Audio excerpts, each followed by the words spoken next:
This was my dream. I was in a warehouse, and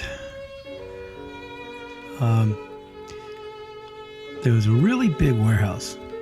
It was metal, steel kind of construction. And it sat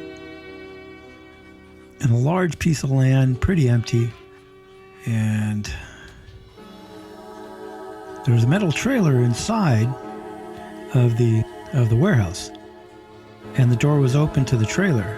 I was in the warehouse. I went inside the trailer and I took a look to see who was in there and what was going on, because I heard voices. Well, there was a woman and her child sitting on the bed in the back room, while the husband was sitting watching TV, watching the news.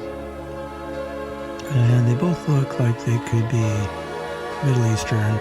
So then I went back out of the trailer in the warehouse, and there was a guy standing in front of me, and he looked pretty evil. He was not a nice guy. And he had a curved sword in his hand, and it reminded me of like Indiana Jones with the guy with the sword. And he had another one that was sitting in front of him on the ground. He kicked it up to me, and I caught it in my hand, which surprised me.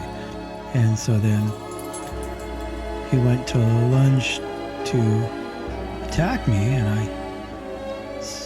I swung the sword and sliced his arm, but nothing happened. Didn't cut him. And I looked at the sword and I went, gee, this is dull. You know, what good is this?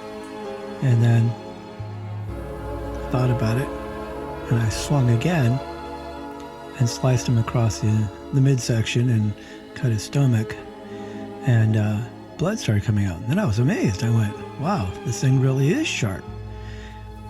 And then I realized that the sword is the sword of truth, which is the word of the Bible. The guy fell down, and I went in running to the trailer to set the family free.